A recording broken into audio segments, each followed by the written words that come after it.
On a frozen Maine coast, a retired Navy SEAL heard a faint scratching inside a dead lighthouse.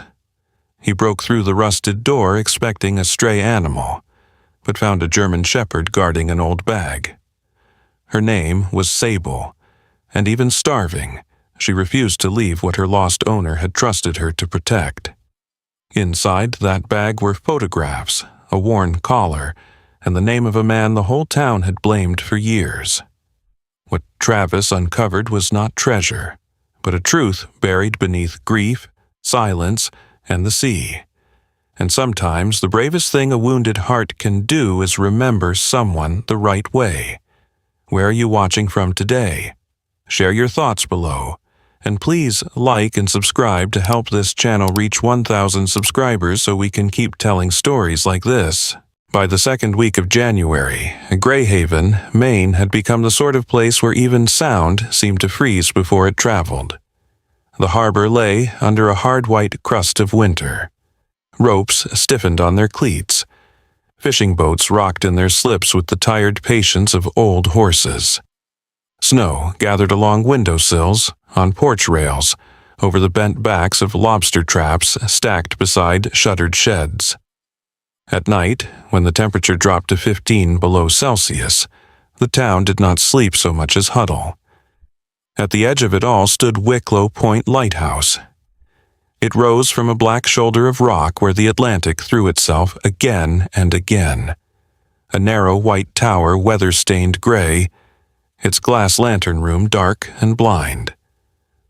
More than 10 years had passed since its lamp had been shut down after the wreck near Bell Rock Shelf, but people still lowered their voices when they spoke of it. They called it the Dead Light, not because the tower had fallen, but because something in the town had gone out with it. Travis Cole saw it every morning from the small house he rented above the cliffs. He was 56, broad through the shoulders in the way of men who had once carried more than their own weight and never fully learned to set it down. His hair had gone mostly iron gray at the temples. His face looked carved rather than aged, lined by salt air, old sun, old grief, and a discipline that had followed him home long after the Navy was done with him. Every morning, before the town had finished waking, he walked the cliff road in a winter-green jacket, black jeans, and combat boots, polished not for appearance, but because neglect irritated him. The clothes were plain, practical, almost severe. Nothing on Travis invited conversation. That did not stop people from watching him. Caleb Rusk, who ran the harbor diner, would sometimes look up from wiping the counter and see Travis passing through the blue dawn like a man still moving along a perimeter. Mrs. Voss at the library once told someone that he had the manners of a church pew and the eyes of a closed coffin, which in Greyhaven counted as sympathy. Deputy Miles Greer had tried twice to ask him over for coffee at the station, and twice Travis had answered with a polite refusal so final it sounded notarized. He was not cruel. He was not drunk. He did not shout in the street or tell war stories to men who wanted to admire pain from a safe distance. He simply kept himself apart. That was how he survived. There were men who came home from war looking for noise. Travis had come home looking for distance. Greyhaven gave him that. The town was small enough to know he had been a Navy SEAL, and old enough not to pester him about it. In winter, especially, people respected closed doors. Everybody had one. That evening, fog crawled in before sunset. It came over the water low and thick, folding the harbor in layers of dirty wool. By 7 o'clock, the houses along the cliff looked like lanterns at the bottom of a frozen sea. The wind moved strangely, not roaring, but slipping between walls and window seams with a thin, needling whistle. Travis sat alone at his kitchen table with a mug of coffee gone cold beside his hand. The room was modest and exact. One plate drying in the rack, one chair at the table, boots aligned near the door, a folded wool blanket on the back of the sofa. There were no photographs on the walls, no medals, no framed memories. He had learned that objects could ambush a man. Outside, somewhere beyond the glass, the sea struck the rocks. Then came the sound. At first, Travis did not move. It was faint enough to be mistaken for weather. A scrape, then silence. Another scrape, slightly longer. Metal against metal, perhaps. Or a branch dragging along siding. Greyhaven, in January, was full of noises that sounded alive until inspected. He lifted his eyes toward the window. The fog pressed against the glass. The sound came again. Scrape. Pause. Scrape. Not random, not wind. Travis set his mug down without drinking. The old part of him, the part he mistrusted and depended on, rose quietly from somewhere behind his ribs. It did not panic, it measured. 3 sounds. Same interval, weak pressure, repeated effort. Something trapped. He stood and opened the back door. Cold walked in immediately, sharp enough to bite the breath from his throat. He listened. For a moment, there was only fog, surf, and the creak of ice in the gutters. Then, from the direction of Wicklow Point, came that same thin scratching sound. Small, failing, determined. Travis shut the door and took his phone from the counter. Deputy Miles Greer answered on the 5th ring, his voice thick with office fatigue and bad coffee. Miles was a square-built man in his early 40s with a sandy beard he trimmed badly, and the weary kindness of someone who had chosen a quiet town only to discover quiet towns had their own ghosts. "Greer," he said, "it's Cole. You get any calls tonight about noise at the Lighthouse?" A pause. Papers shifted. "Wicklow Point? That's the only dead lighthouse I'm looking at." Miles gave a humorless breath. "Couple calls this week. Folks near Harbor Road said they heard a dog out that way. Could be strays working the fish sheds.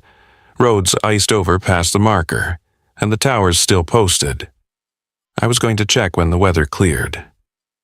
Travis looked toward the window. The fog hid the lighthouse, but he could feel it there. "I'm hearing it now," he said. Miles' tone changed. "You thinking of going out there?" Travis did not answer at once. That was answer enough. "Cole, don't do anything stupid.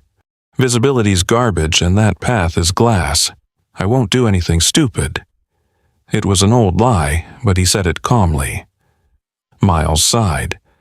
"I can get there in 25, maybe 30, if the hill's bad." The scratching came again, carried thinly through the wind. Travis' hand tightened around the phone. Something may not have 30. He hung up before Miles could argue. For a few seconds he stood in the kitchen, very still. A sensible man would have waited. A younger version of himself would have rushed out as if urgency were the same as courage. The man he had become did neither. He moved carefully. Green winter jacket, gloves, flashlight, pry bar from the utility closet, a coil of rope, first aid kit, spare wool blanket, keys. At the door, he stopped. There was a tremor in his right hand. Not from cold, not yet. He looked at it with a kind of tired annoyance, as if it were an unruly subordinate. Then he flexed his fingers once, twice until they obeyed. "Not tonight," he muttered. The words were not brave. They were practical. He had said them before, in other places, under other skies, when the body remembered what the mind had not invited. Outside, the cold swallowed him whole. The path to Wicklow Point had once been a service road, but winter had reduced it to a white scar along the cliff. Snow blew sideways across his boots. Under it, ice shone in dull patches whenever his flashlight swept low. Travis planted each step with care, not because he feared falling, but because he hated wasting pain. The wind shoved at his shoulders. Salt stung his eyes. Halfway there, he stopped and listened. Nothing. Only the ocean below, beating against the rocks like a giant heart with no mercy in it. For a moment, doubt moved through him. Maybe Miles was right. Maybe it was a stray out near the fish sheds. Maybe fog and memory had taken an ordinary sound and dressed it in urgency. He had seen men ruined by answering every echo from the past. Then the scratching came again. Closer now, weaker. And beneath it, almost lost inside the wind, Travis heard one soft sound that changed everything. A breath. Not human, not quite a whine. A living thing trying not to surrender. Something inside him went quiet, not peaceful, never that, but clear. He moved faster. Wicklow Point Lighthouse emerged from the fog by degrees. First the iron fence, then the base of the tower, then the pale column rising into the white murk. Snow clung to its stone like ash. The old door at the bottom sat crooked in its frame, chained shut, its hinges orange with rust. A warning sign hung sideways from one screw. No entry. Structure unsafe. Travis almost smiled. "Join the club," he said. The scratching came from inside. He set the flashlight between his teeth, wedged the pry bar through the chain, and pulled. Rust resisted. Metal shrieked. Pain flashed up his shoulder, old and familiar. He adjusted his stance, exhaled, and pulled again with his legs, not his back. The chain snapped loose with a crack that vanished into the fog. The door did not open at first. Ice had sealed the lower edge. Travis kicked once near the frame, then again. On the third strike, the door lurched inward with a groan like an old man waking angry. A smell rolled out. Salt, rot, bird droppings, wet iron, cold stone, and underneath it, faint but unmistakable, animal fear. Travis took the flashlight from his mouth and stepped inside. The beam cut across the circular chamber. The floor was littered with broken glass, feathers, old leaves frozen into corners. The spiral staircase curled upward into darkness, its railing bent in places, its steps glazed with ice where snow had blown through cracks in the tower skin. Above him came a sound. Not scratching now, breathing. Rough, shallow, waiting. Travis looked up the stairwell. "Easy," he said quietly, though he did not yet know who he was speaking to. "I'm coming." The first steps held. The next complained under his weight. He tested each one before trusting it. Halfway up, a section of railing had torn away, leaving open air to his left and a drop into darkness below. Wind moaned through the tower like something wounded trying to sing. He kept climbing. Near the top, the smell sharpened. Wet fur. Blood, old but present. Fear. Travis reached the lantern room landing and raised the flashlight. At first, he saw only shadow. Then the shadow opened its eyes. They were amber, bright with fever and terror. A German shepherd lay pressed against the far wall, black and tan coat matted flat with salt and grime, ribs showing beneath the fur, muzzle grayed too early. One shoulder bore a long scar, pale through the dark hair. Her body trembled, but her head stayed lifted.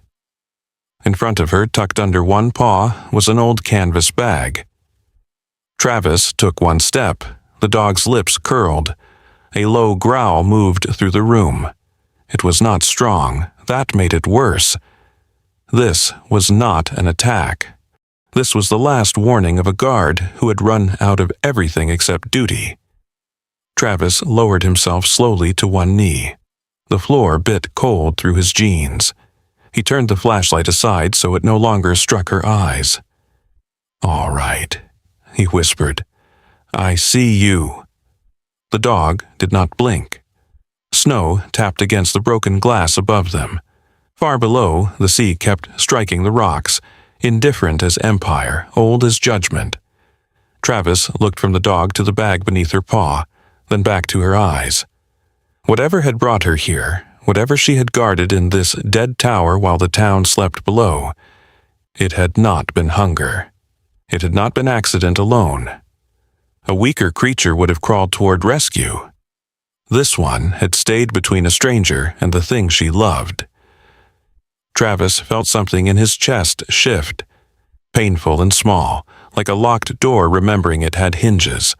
He removed one glove and held out his bare hand, palm down, not reaching, only offering the truth of his scent. The German shepherd growled again, but she did not look away, and Travis, kneeling in the frozen lantern room of the dead light, understood with a certainty he could not explain that he had not come to the lighthouse merely to save a dog. He had walked into the edge of a promise. The dog held Travis Cole's gaze as if eye contact were the last wall she owned. Her growl stayed low, more vibration than sound, a warning dragged out of a body that had nearly spent itself. The frozen lantern room around them seemed to lean inward. Broken panes clicked in the wind. Snow dusted the iron floor in thin white lines. Somewhere below, the old door banged once against its frame, and the German shepherd flinched so hard her shoulders struck the wall. Travis did not move toward her. He knew fear when it wore teeth. "Easy," he said again, softer this time. "Nobody's taking anything." The dog's paw tightened over the canvas bag. That small movement told him more than a bark would have. She was not guarding food, she was not protecting a den, she was protecting an object, and the look in her eyes had the strange dignity of a soldier refusing to abandon a flag no one else could see. Travis pulled his bare hand back slowly and sat on the floor, giving her the height advantage. Cold seeped through his jeans. His bad knee complained. He ignored it. A younger man might have tried to grab her quickly, wrap the blanket over her head, win the contest by force, and call it mercy. Travis had learned that force could save a life and still break something sacred. So he waited. The dog's breathing rasped in the thin room. Her ribs showed beneath the matted black and tan coat. There was salt crust along her fur, old grime at her legs, and a scar running pale through one shoulder, long healed but ugly enough to suggest a story with no gentle chapters. Her muzzle had gone gray too early. Not age alone, Travis thought. Hard living could frost a face faster than time. He looked at her collar. It was worn nearly smooth, the leather cracked, the buckle dark with rust. A metal tag hung from it, scratched so badly he could only make out part of the engraving. He leaned an inch closer. The dog growled. Travis stopped. "All right," he murmured. "Your pace." He took the wool blanket from his pack and spread it beside him, not toward her, just into the space between them. Then he opened the first aid kit and took out a foil packet of emergency glucose gel. He squeezed some onto his fingers and set it on a strip of torn gauze, sliding it no closer than halfway. The dog's eyes flicked to it. Hunger moved through her face like a ghost passing a window. Still, she did not leave the bag. Travis felt something old twist in him. Loyalty could be beautiful from a distance. Up close, it often looked like suffering that had forgotten how to stop. "You win," he whispered. He shifted the flashlight beam lower, toward the floor, and finally rid the tag when the light caught it. Sable. The name was faint, almost swallowed by scratches, but there it was. "Sable," Travis said. The dog's ears twitched. Not much, but enough. He did not repeat it. Names were powerful things, and sometimes they hurt when spoken by the wrong mouth. Below the lantern room, a voice rose through the hollow of the tower. "Cole?" Deputy Miles Greer sounded out of breath. Angry, and frightened enough to pretend he was only angry. Travis turned his head slightly. "Up here. Tell me you didn't fall through something." "Not yet." Boots scraped on the lower steps. Miles climbed carefully, swearing under his breath in the way of a man who believed profanity improved traction. When his head appeared above the landing, his sandy beard was crusted white with frost, and his cheeks were red from the climb. He saw the dog and went still. "Lord," he said softly. Sable's growl sharpened. Miles lifted both hands. Okay, I'm not winning any beauty contests either." Despite himself, Travis almost smiled. "Stay back," he said. "She's defensive, not mean. Those feel similar when they remove fingers. She's guarding the bag." Miles looked from Sable to the canvas shape beneath her paw. His expression changed. Not greed, not suspicion, unease. In small towns, odd objects found in abandoned places were never just objects. They were usually old trouble waiting for a new witness. "You want animal control?" Miles asked. "No." "Nora?" "Yes." Miles nodded and reached for his radio, moving slowly enough that Sable watched but did not lunge. "I'll call Bellamy. She'll complain the whole drive. She can complain after she saves the dog.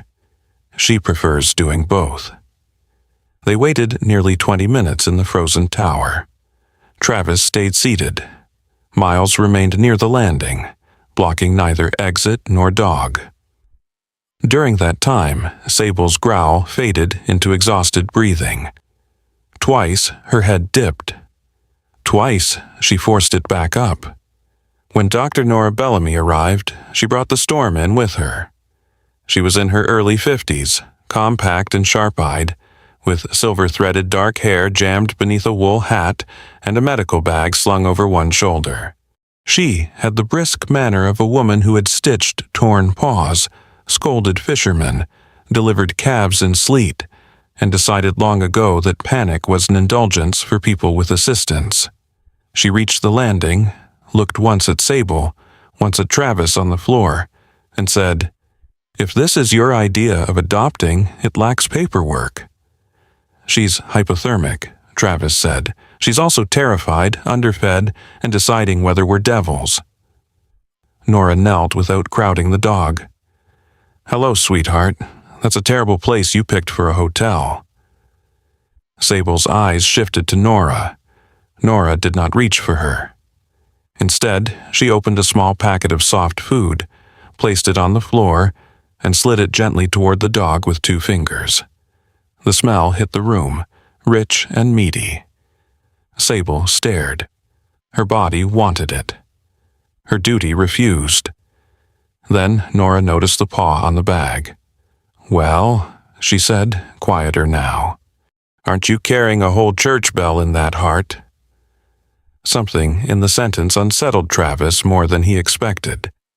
It was too accurate. They worked slowly. Nora wrapped a warming blanket near Sable, but not over her. Travis spoke in a low voice, using no commands, only presence.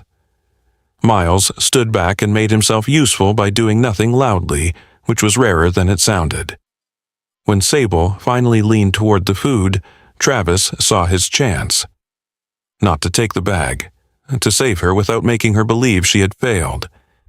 He slid his own green winter jacket from his shoulders and laid it partly over the canvas bag, leaving Sable's paw still touching it. "Still yours," he said. Sable watched him. Her eyes were fever-bright, suspicious, but the gesture reached some part of her that force would not have. When Travis lifted her, she stiffened and gave one weak snarl into his sleeve. Then her strength vanished.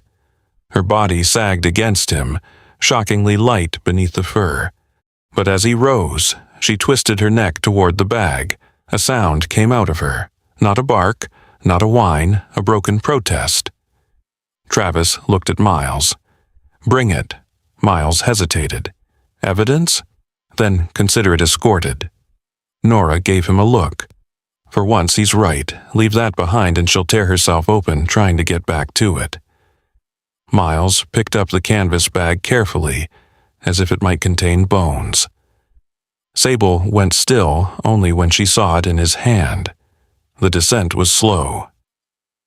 Travis carried Sable against his chest, feeling her tremble through the blanket.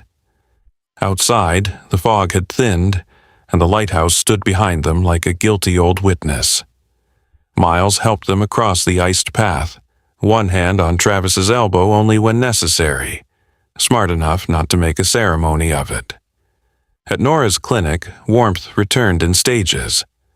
The building sat behind her house, a converted carriage barn smelling of antiseptic, cedar shavings, wet wool, and the faint honest musk of animals. Sable was placed on padded blankets beneath a heat lamp. Nora worked with quiet efficiency: temperature, pulse, gums, hydration, paws, ribs, scars. She shaved a small patch on the dog's foreleg and started fluids, muttering curses at neglect, weather, and men who thought abandoned structures were decorative. She wasn't trapped in that tower for weeks, Nora said after the first examination. 2 days, maybe 3. Any longer in that condition, she'd be gone. Travis stood near the wall, arms folded. Then why so thin? Because this didn't start with the lighthouse. Nora glanced at Sable. She's been surviving badly for a while. Fish scraps, snowmelt, whatever she could find. Someone may have fed her now and then, but nobody owned her, not recently. Miles had set the canvas bag on a chair where Sable could see it. Every time he shifted near it, her eyes followed. Nora passed a scanner over Sable's shoulder. It beeped. "Microchip," she said. For a moment, Travis felt the room tighten with possibility. Nora checked the old clinic computer, frowned, typed again, then leaned back. Dead end, registered to a working dog placement program out of Virginia, closed years ago. No current owner listed. Records incomplete. Miles rubbed a hand over his beard. So she came from Virginia to Maine to freeze in a lighthouse. "Dogs don't usually buy bus tickets," Nora said. "Somebody moved her. Or several somebodies did." Travis looked at Sable. The dog's eyes were half closed now, but one paw had crept toward the edge of the blanket, pointing toward the bag as if sleep itself could not fully release her from duty. Later, close to midnight, Travis took Sable home because Nora believed the dog would panic less in a quiet place than in the clinic kennels. That was the medical explanation. The truer one was that Sable refused to stop watching Travis once he picked up the bag. At his kitchen table, with Sable wrapped in blankets near the stove, Travis opened the canvas bag. The outer cloth was ruined, stiff with salt and old damp, but inside was a waterproof military pouch. The kind men used when they expected weather, impact, or both. Travis unsealed it carefully. No money, no jewelry, no weapon, only photographs. A man in naval uniform stood beside a younger Sable, her coat glossy then, her posture proud. Another photo showed a lighter German shepherd at the base of Wicklow Point Lighthouse. There was a second collar, old but well kept, its metal tag engraved with one name: Mara. At the bottom of the pouch, tucked behind a photograph of the lighthouse in summer, was a line written in black permanent ink: Lieutenant Aaron Vale, January 14th. "If Sable comes back, let the light remember." Travis read it once, then again. Near the stove, Sable lifted her head. The movement was small but unmistakable. Her eyes fixed on him, not on the food, not on the blanket, not even on the bag, on the name: Aaron Vale. The room seemed to lose warmth. Travis had known dogs that responded to tone, habit, scent, hunger, fear. This was different. Sable looked at him as if he had spoken a password buried beneath years of snow. "Who was he?" Travis asked softly. Sable only stared. Outside, fog moved past the window in pale sheets. Beyond it, unseen but present, Wicklow Point stood dark against the sea. A little later, when Travis tried to move the pouch to the counter, Sable forced herself up. Her legs shook. The IV bandage Nora had wrapped around her foreleg looked absurdly clean against her battered body. She took 2 unsteady steps, then a third, until she reached the window. There she stopped. She did not look at Travis. She looked toward the sea, toward the dead lighthouse, toward whatever January 14th had left unfinished. Travis set the pouch back on the table where she could see it. Then he placed a bowl of water beside her. This time, after a long pause, Sable lowered her head and drank. He stood in the quiet kitchen watching the old dog drink like a survivor accepting, grudgingly, one more day. Only then did Travis understand the shape of what he had carried home. Not a stray, not a mystery for amusement, a witness. And whatever she had guarded in that frozen tower, it had waited a long time to be heard. Morning came to Greyhaven without sunrise. The fog had thinned, but the sky remained a flat sheet of pewter, pressed low over the harbor. Snow moved in lazy slants past Travis Cole's kitchen window, as if the storm had grown tired but not merciful. The house smelled faintly of wet wool, coffee, and dog. Sable slept near the stove. Not peacefully, not yet. Her paws twitched under the blanket, and every so often her lips moved around some silent warning, some dream command from a life Travis did not know. The waterproof pouch sat on the kitchen table beside his untouched breakfast. He had not moved it out of her sight. Each time he even leaned too near it, one amber eye opened. Travis understood that kind of sleep. The body surrendered by inches. The mind kept a knife under the pillow. He had reread the words on the photograph 3 times before dawn. Lieutenant Aaron Vale, January 14th. If Sable comes back, let the light remember. He disliked the sentence more each time. It sounded like a prayer written by a man who expected not to be around when it was answered. By 8, Nora Bellamy had called to check on Sable and issue orders with the tenderness of a drill sergeant. Small meals, warm water, no stairs, no visitors, no heroics. "You understand the last one?" she asked. "I've been accused of many things," Travis said, "but not recently of heroics. That's because people confuse silence with wisdom. I don't." Before hanging up, Nora told him one more thing. If he wanted to understand the name Aaron Vale, he should not start with gossip at the diner. He should go to the library first. "Eleanor keeps everything," Nora said. Births, deaths, council minutes, bad poetry from 1978. If Greyhaven ever lied to itself in print, she has a copy. So Travis left Sable resting beside the stove, the pouch on a chair where she could see it, and the house unlocked only because he suspected she would panic at the sound of a deadbolt. The walk into town felt different with a question in his pocket. Greyhaven looked ordinary in daylight, which made its sadness harder to accuse.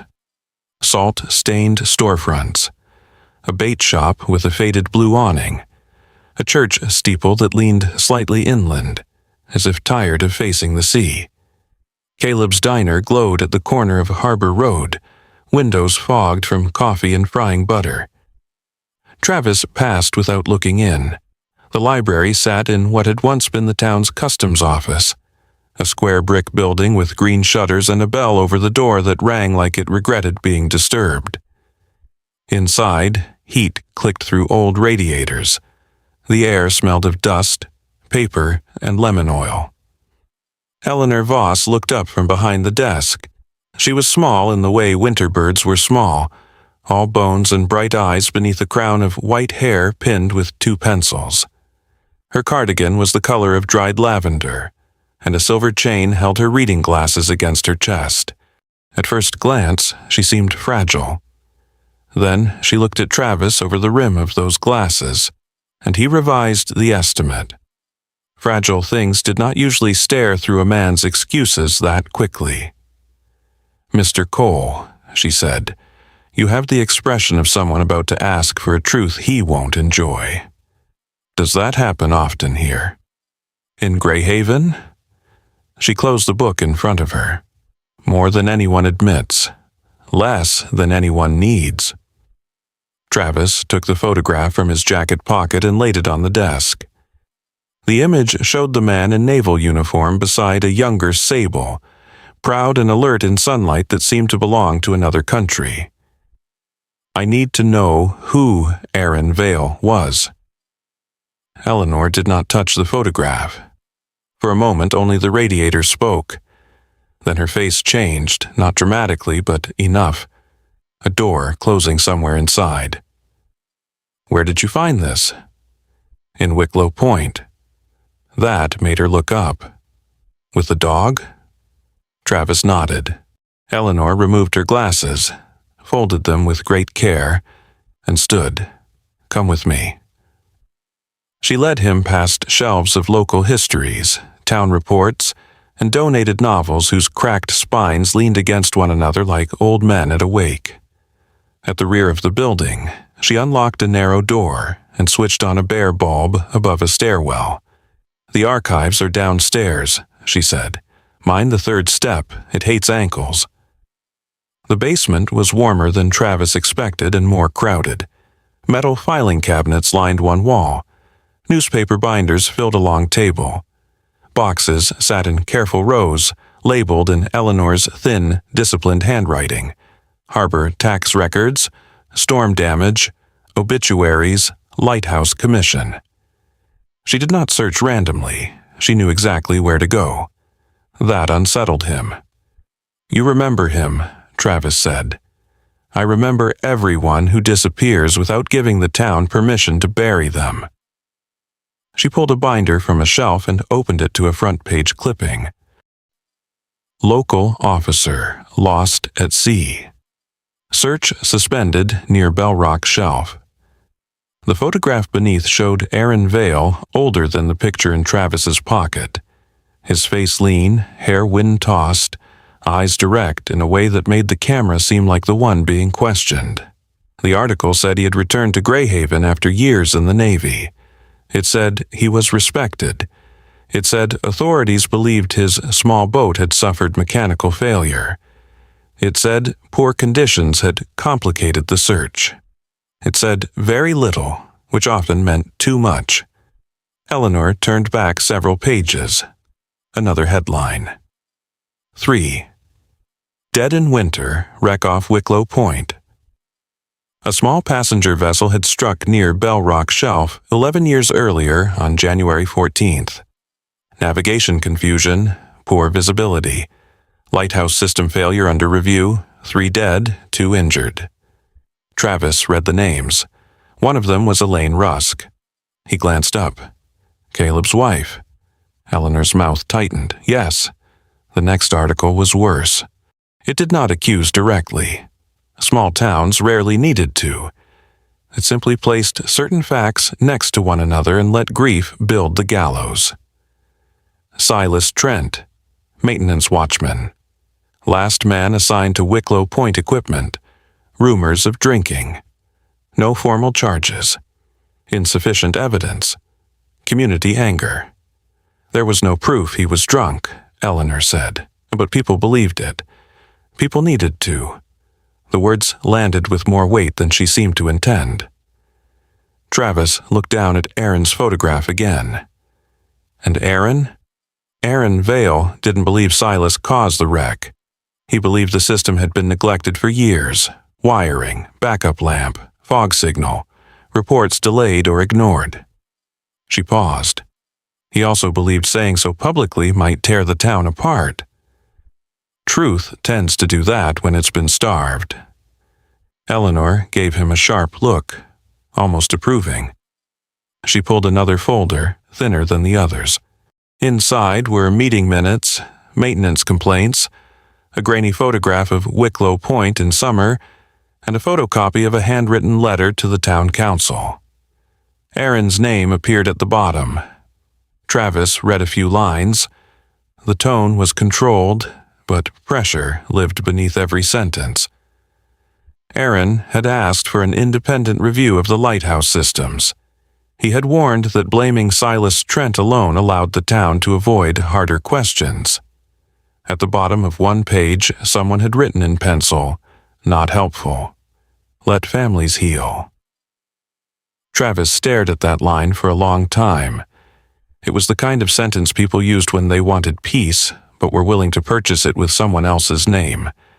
A cold anger moved through him, not hot enough to be satisfying, just enough to make his jaw ache. Eleanor saw it. "Careful, Mr. Cole," she said. "Righteous anger is still anger. It likes wearing a clean shirt." Before he could answer, something thudded overhead. The bell at the front door. Eleanor stiffened. A man's voice called down from above. "Mrs. Voss, you got a minute?" Caleb Rusk. Travis knew the voice from the diner. From brief exchanges over coffee he drank black and paid for an exact change. Caleb was broad-bellied and heavy-shouldered, with a face weathered by steam, salt, and private weather. He had the kind of hands that looked made for hauling rope, but now mostly gripped coffee pots and pie plates. Eleanor closed the folder quickly. Not from guilt, from mercy. Caleb's boots crossed the floor above them. "Eleanor? Stay here," she whispered. Travis did not like hiding, but he understood timing. He stood back among the shelves as Eleanor went upstairs. Their voices came muffled through the floorboards. Caleb had come to ask about an old property map for a busted pipe behind the diner. Ordinary business, nothing dramatic, that made it worse. Grief did not always enter rooms wearing black. Sometimes it came asking about plumbing and carried 10 years in its shoulders. Travis heard Caleb laugh once. A dry sound, then a cough. As the man moved above him, Travis looked again at Elaine Rusk's name in the article. Until that moment, Caleb had been background. The diner owner, the man who watched from windows, a piece of town furniture with a pulse. Now he had become the husband of a dead woman whose memory had been tied, fairly or not, to Silas Trent's disgrace. If Travis pulled this thread, Caleb would feel it first. And maybe that was why Aaron Vale had hesitated. Not cowardice, not exactly. Maybe Aaron had known that truth was not a lantern you simply lifted into darkness. Sometimes it was a blade, and the first people it cut were not the guilty. When Caleb left, Eleanor returned to the basement more slowly. "You see?" she asked. "I see a man whose wife died. You see one man. Multiply him by a town." Travis folded the photocopied letter carefully. Who was Silas Trent? Eleanor's face softened at the name, but only slightly. Quiet, Methodist, fixed clocks for fun. Loved that lighthouse more than his own house, according to some. He had a German shepherd named Mara who followed him everywhere. People said she could hear fog before the horn did. "Mara," Travis said. Eleanor noticed the recognition. "You've heard the name." There was a second collar in the bag. That seemed to wound her. She sat down on a wooden chair beside the archive table, suddenly looking her age. "So, Sable kept Mara's collar," she said. "You knew Sable." "I knew of her. Aaron brought her back with him when he returned to town.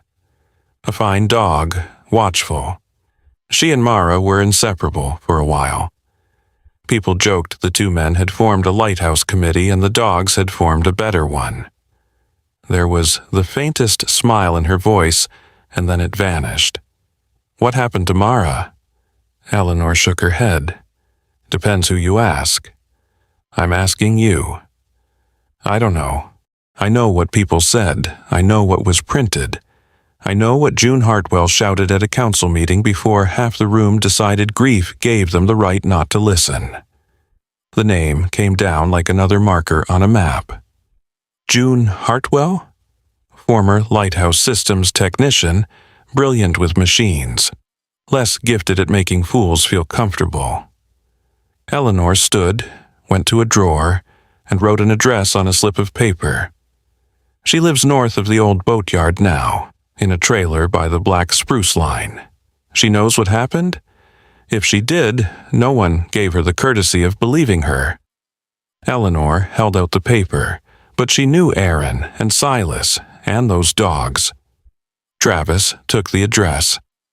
At the top of the basement stairs, he paused. "Why didn't you tell someone all this before?"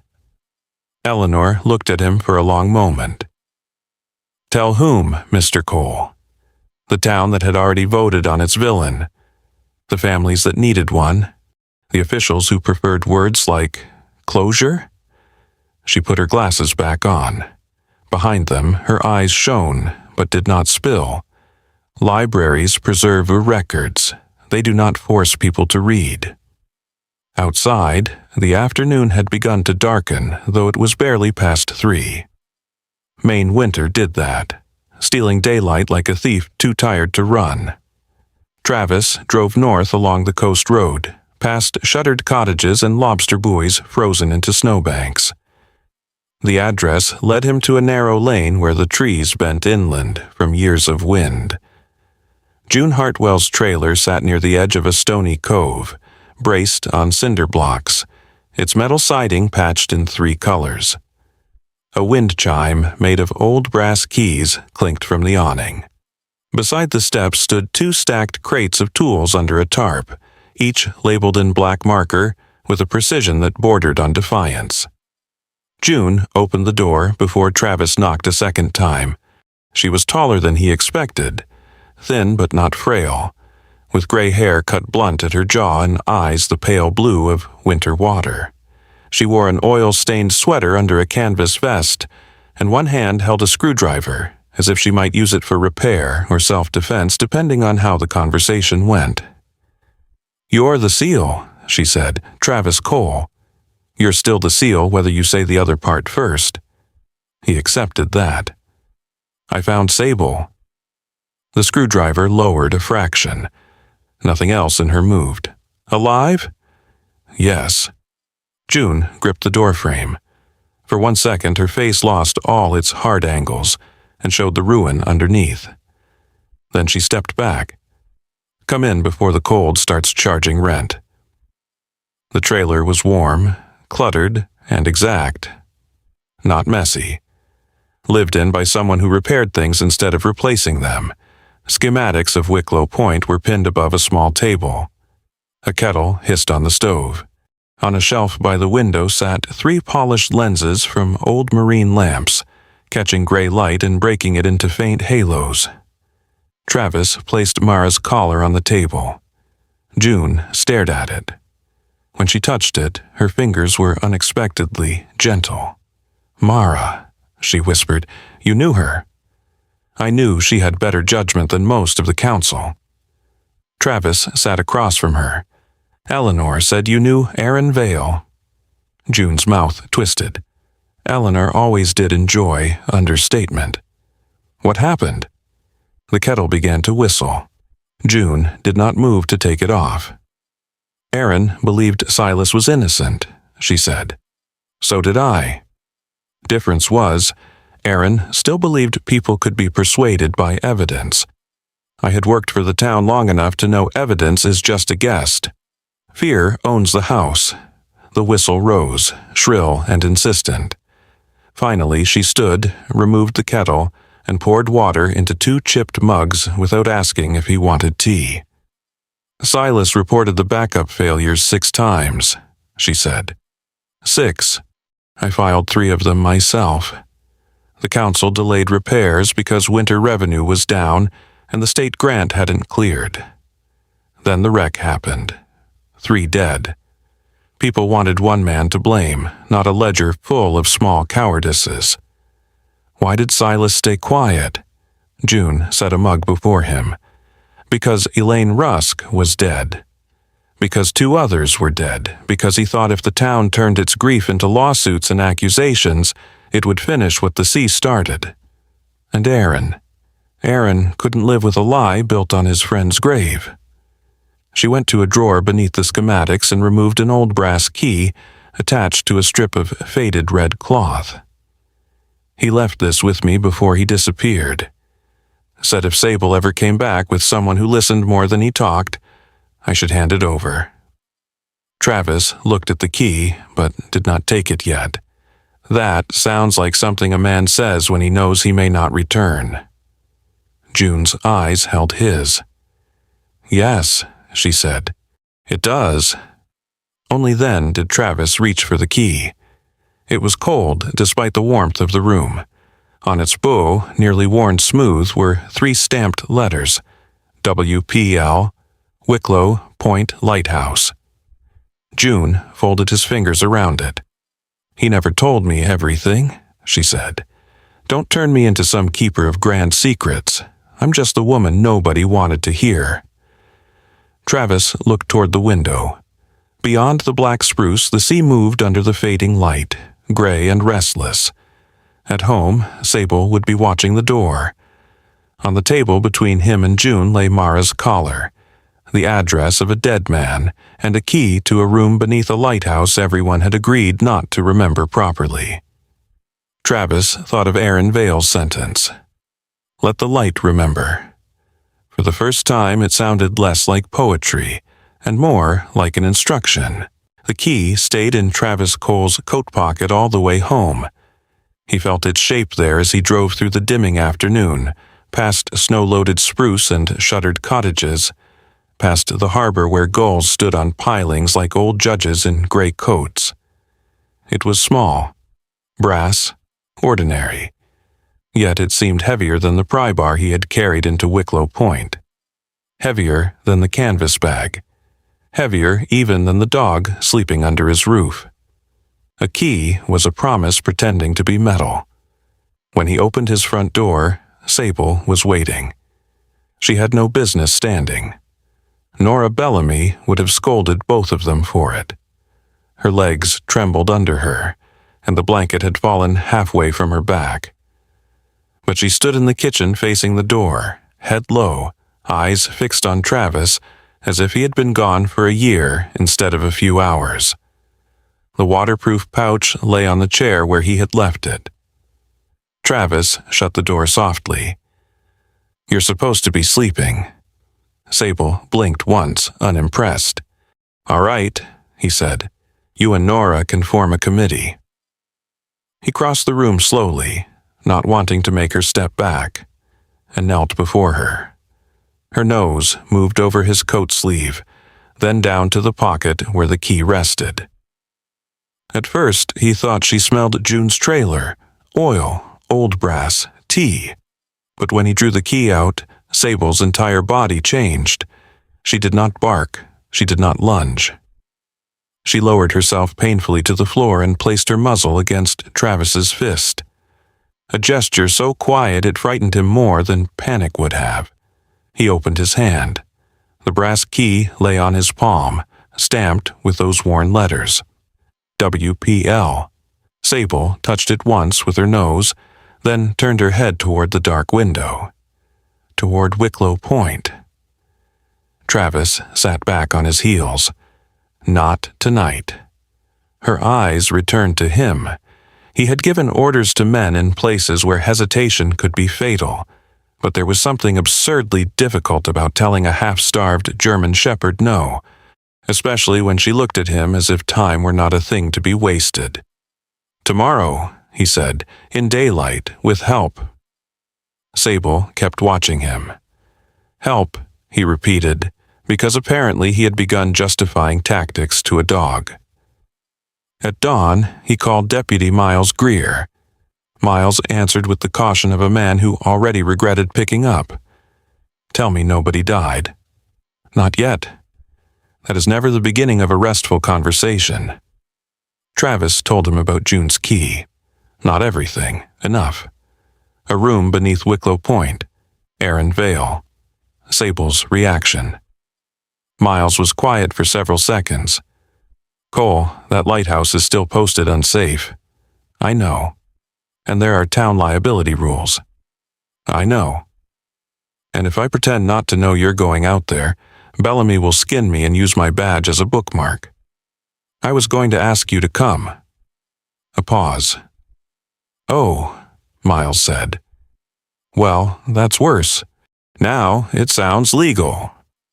By mid-morning, the three of them stood at the base of Wicklow Point Lighthouse. Travis in his green winter jacket and black jeans, Miles in a brown sheriff's coat dusted with snow, and June Hartwell wrapped in a canvas parka that looked old enough to have voted in 3 elections. June carried a metal toolbox. Miles carried a clipboard, a camera, and the expression of a man hoping paperwork could hold a building together. Travis carried the key. Sable was not with them. That had been the morning's first battle. Nora had arrived at Travis's house before they left, bringing antibiotics, food, and the authority of a woman who could make fishermen apologize to cats. She found Sable trying to follow Travis to the door and planted herself in the way. No. Sable stared at her. Nora stared back. Travis, who had faced armed men without visible discomfort, wisely said nothing. She is weak, dehydrated, and held together by stubbornness and poor judgment, Nora said. That makes 2 of you, but only one of you has a fever. Sable tried to step around her. Nora pointed at the dog bed near the stove. Absolutely not, sweetheart. You can glare from there. Travis had taken Mara's collar from the pouch and laid it beside Sable. The effect had been immediate and painful. Sable stopped straining toward the door. She lowered herself beside the collar, her body still tense, her eyes on Travis. He crouched in front of her. I'll bring it back, he said. It was a foolish thing to promise without knowing what it meant. He promised it anyway. Now, at the lighthouse, the absence of Sable seemed to walk beside him. The lower chamber was colder in daylight. Less haunted, perhaps, but more honest in its decay. Cracks ran along the stone. Ice feathered the inner wall. June ignored the warning signs and crouched near a rusted service panel half hidden behind a collapsed shelf. Here, she said. Miles peered down. That's a wall.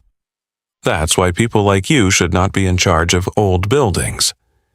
People like me enjoy floors that remain floors. June brushed frost and dirt away from a narrow keyhole Travis would have missed. He handed her the brass key, but she shook her head. No, he left it for Sable. Sable gave it to you, near enough. You turn it. Travis did not correct her logic. He only fitted the key into the lock. For a second, nothing happened. Then old brass gave a reluctant click. A seam appeared in the wall. Miles stepped back. I hate it when walls become doors. June grunted. Then don't marry an architect. The narrow panel opened inward to reveal a descending stairwell, short and steep, leading below the lighthouse foundation. Travis smelled cold oil, mildew, and old machinery. Miles raised his camera and took a photograph. For the record. For the dead, June said. No one joked after that. The room below was barely tall enough for Travis to stand straight. His flashlight moved across iron brackets, ceramic insulators, coils of cable, cracked gauges, and shelves of maintenance parts coated in dust. It had once been the nervous system of Wicklow Point, the hidden body beneath the visible eye. June ran one gloved hand along a panel of switches, and her face altered. Not softening exactly. Listening. This place used to hum, she said. You could feel it in your teeth when the fog signal kicked in. Tourists thought the lantern room was the soul of the tower. They were wrong. The soul was down here. Lamps, backup circuits, batteries, signal relays. Light is never just light. Somebody has to keep feeding it. Travis thought of Sable, half-starved and still guarding a bag. Somebody has to keep feeding it. Miles found the metal cabinet first. It stood beneath a tarp, stiff with dust, its padlock already open but corroded shut. June worked it free with oil and a flathead screwdriver, muttering insults at the manufacturer, the town council, and moisture in general. Inside were notebooks. Not hidden treasure. Not secret cash. Not blackmail wrapped in red string. Just notebooks, folders, and maintenance forms packed in waxed cloth. June did not touch them at first. Her hands hovered. "That's Aaron's handwriting," she said. Travis lifted the top notebook carefully. The first pages were technical: dates, lamp checks, battery faults, repair requests, voltage readings.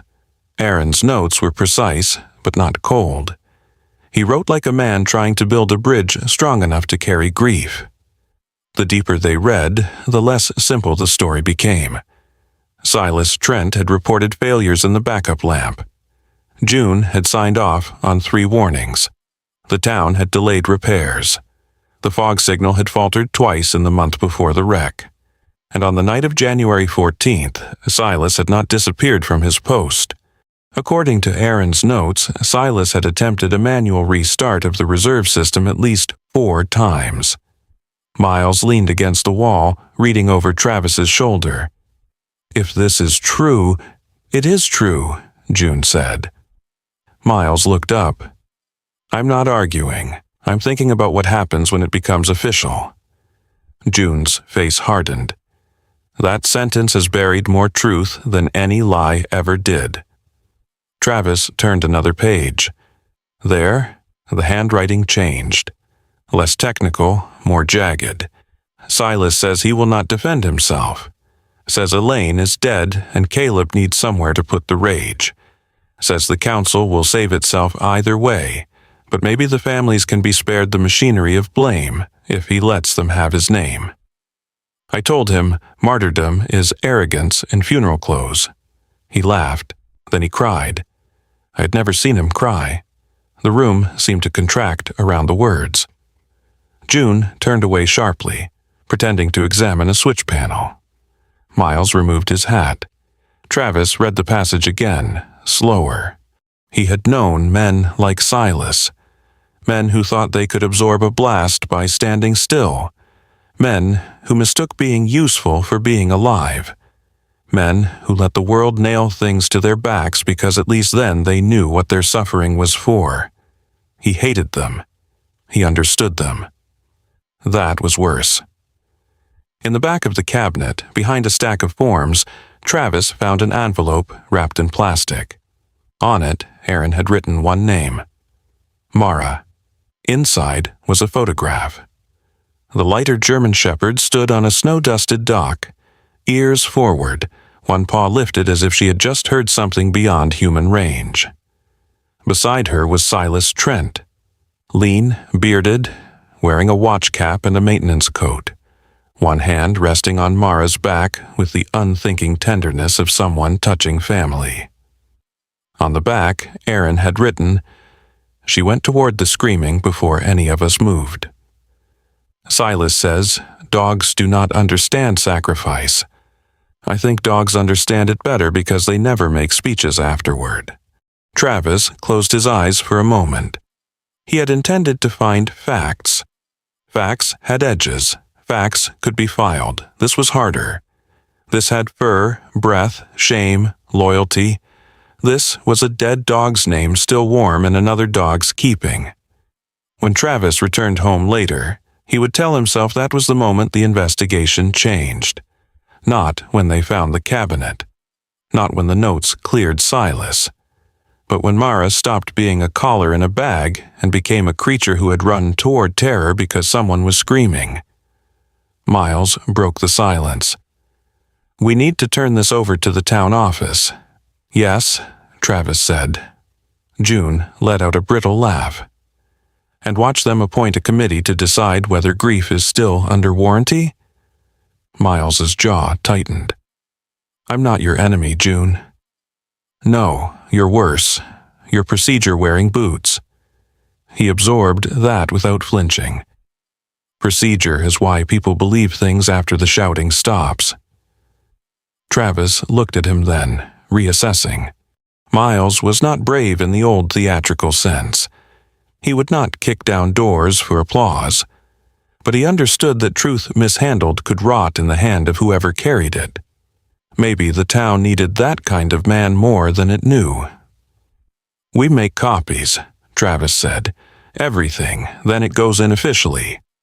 June looked at him. "And unofficially?" "Unofficially," Travis said. "I talked to Caleb." Neither of them answered. Above them, wind moved around the tower.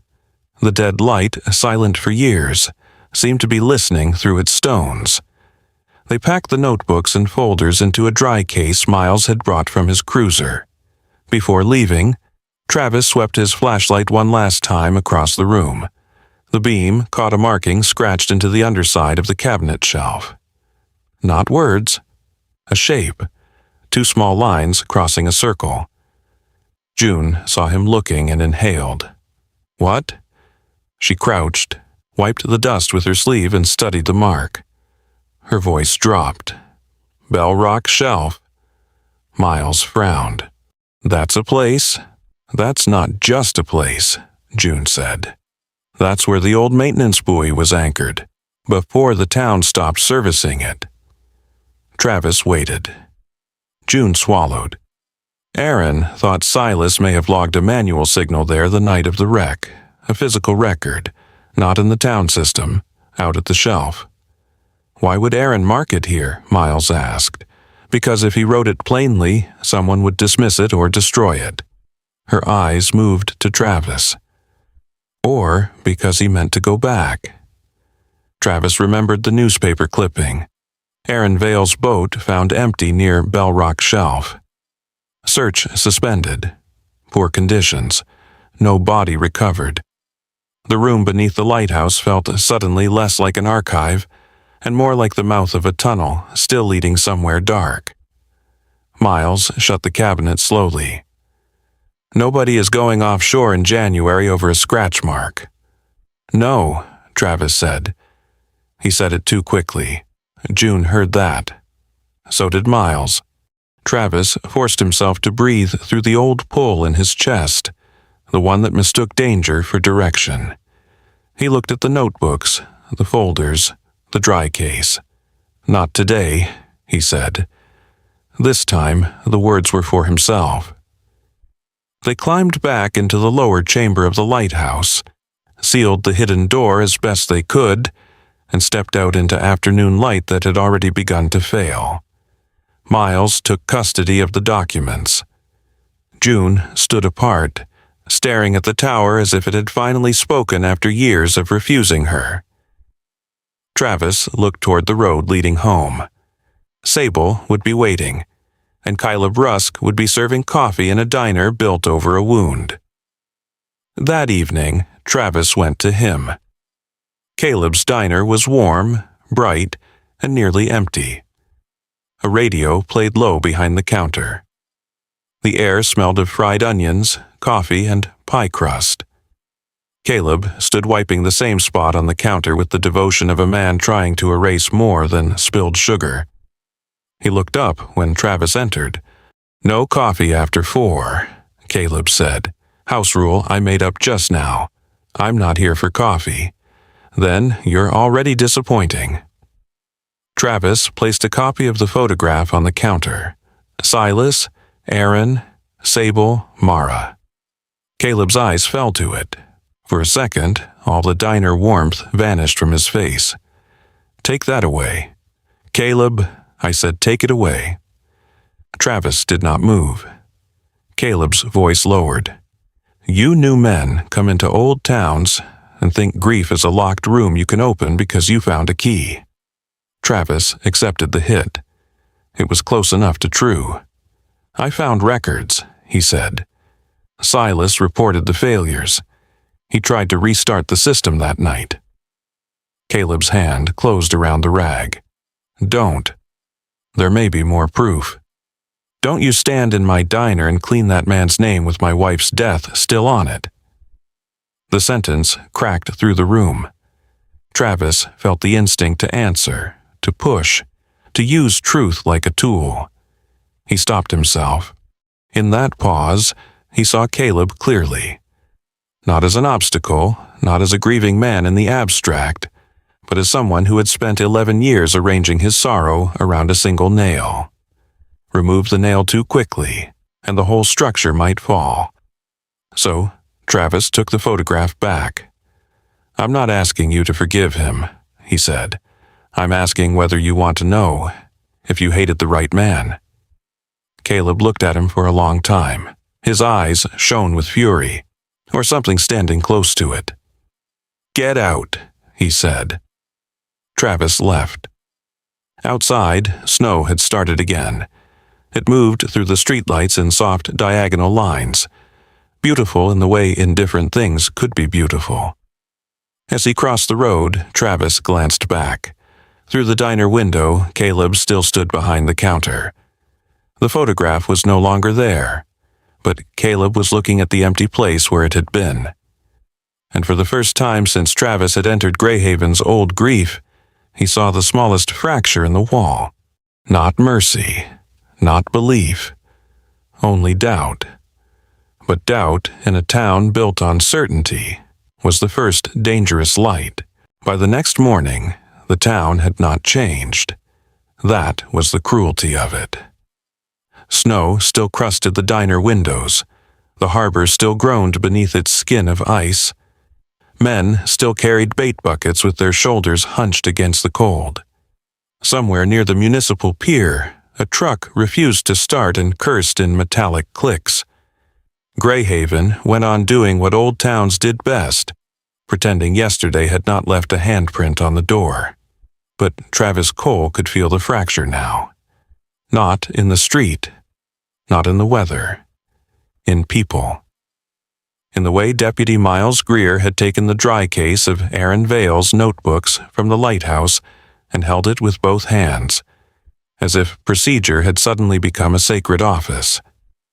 In the way June Hartwell had stared at Wicklow Point after the hidden room gave up its first testimony. In the way Caleb Rusk had looked at the empty patch of counter where Travis had placed the photograph the night before. Doubt was not forgiveness, but it was movement. And in Greyhaven, where grief had frozen around one name for 11 years, movement was dangerous. Sable was stronger that morning. Not well, stronger. There was a difference. Nora Bellamy made sure Travis understood when she arrived just after 7 with a paper bag full of medication, canned food, and judgment. She stood up twice without falling, Travis said. Nora set the bag on his counter. People stand up at funerals too, doesn't mean they're healthy. Sable watched her from the old rug near the stove. Her ears moved at Nora's voice, but she did not growl anymore. That was progress, or exhaustion dressed as diplomacy. Nora crouched beside her, checked the color of her gums, pressed along her ribs and listened to her chest. Sable endured the exam with the solemn resentment of a queen being measured for an ugly hat. "She's eating," Nora said. "A little. Drinking. More. Sleeping." Travis glanced at Sable. The German shepherd's eyes were open. "No," Nora sighed. "Figures." Sable's recovery did not arrive like spring. It came like a miser counting coins. One spoonful of food, one longer breath. 1 hour without shaking. Then a sudden flinch when a truck backfired down the road. A low tremor when foghorn practice sounded from the harbor. A refusal to sleep unless the waterproof pouch stayed within sight. By afternoon, Nora allowed a short walk. "Short," she said, fixing Travis with a look. "That means not your version of short. Not military short. Not, we only crossed 2 ridgelines and a river short. Around the block and back. I understand words. I've met men who understand words and still treat instructions like suggestions." Sable rose before Travis reached for the leash. That surprised him. He had expected resistance, panic, the frantic need to return to the lighthouse. Instead, Sable stood quietly as he clipped a loose lead to her collar. She was thin enough that the leather looked too large now, but her posture carried the faint outline of who she had once been. Outside, the cold met them cleanly. No fog today, just a hard blue winter light over the town, and a wind sharp enough to make the eyes water. Travis walked slowly for Sable's sake. The rhythm felt strange. For years he had moved alone, measuring the world by distance and threat. Now each step adjusted to the creature beside him. Sable moved stiffly but not aimlessly. She smelled the snowbank near Travis's porch, the tire tracks by the road, a fence post, a torn glove half buried under slush. Ordinary things, yet she approached each as if receiving testimony. At the foot of Harbor Road, two fishermen stopped talking when they saw her. One of them, a thin man with a red wool cap and a face cracked by wind, lifted his chin. "That's the dog," he said. Travis stopped. "You've seen her?" "Off and on." The man shifted the bait bucket in his hand. "Mostly behind Rusk's place. Sometimes near the fish sheds, wouldn't let anybody close. My brother tossed her scraps one night. She waited until he walked away before touching them." The other fisherman crossed himself lightly, then seemed embarrassed by the gesture. "Thought she was a ghost dog." Sable looked past them toward the harbor. Not frightened. Listening. Travis thanked the men and kept walking. More people noticed her. A woman sweeping snow from the bakery, steps paused with her broom in both hands. An old dock worker standing under the awning of the bait shop lowered his cigarette and watched without speaking. A few had the shamefaced look of people remembering kindnesses too small to be proud of and neglects too small to confess. Sable had been seen, fed sometimes, pitied sometimes, understood never. The thought bothered Travis more than he expected. He had chosen solitude. Sable had been left inside it. They reached Caleb's diner near the corner of Harbor Road. Travis intended to pass. Sable did not. She stopped so abruptly that the leash went slack between them. Her body stiffened, but not with fear. Her head lifted toward the diner window. Behind the glass, Caleb Rusk stood refilling napkin dispensers with unnecessary force. He looked up. Man and dog stared at each other through the fogged pane. Sable did not bark. She did not pull toward him. She simply sat down on the snow-dusted sidewalk, thin frame upright, ears forward, eyes fixed on Caleb with an attention so calm it seemed almost merciless. Caleb froze. The napkins in his hand bent under his fingers. For a moment, something passed between them that Travis could not name. Recognition, perhaps, or memory moving without permission. Caleb had known Mara. He had known Silas. He had known a time before the town needed one man to carry the weight of a wreck. Sable lowered her head slightly, not submission, acknowledgement. Caleb turned away from the window. But not quickly enough. Travis saw his hand tremble before he set the napkins down. That evening, Nora came by again, this time without medical urgency. She brought a small bag of special food and a jar of something labeled in handwriting so aggressive it looked like a threat. "Bone broth," she said. "Before you ask, no, I don't make it for people." I wasn't going to ask. "You were?"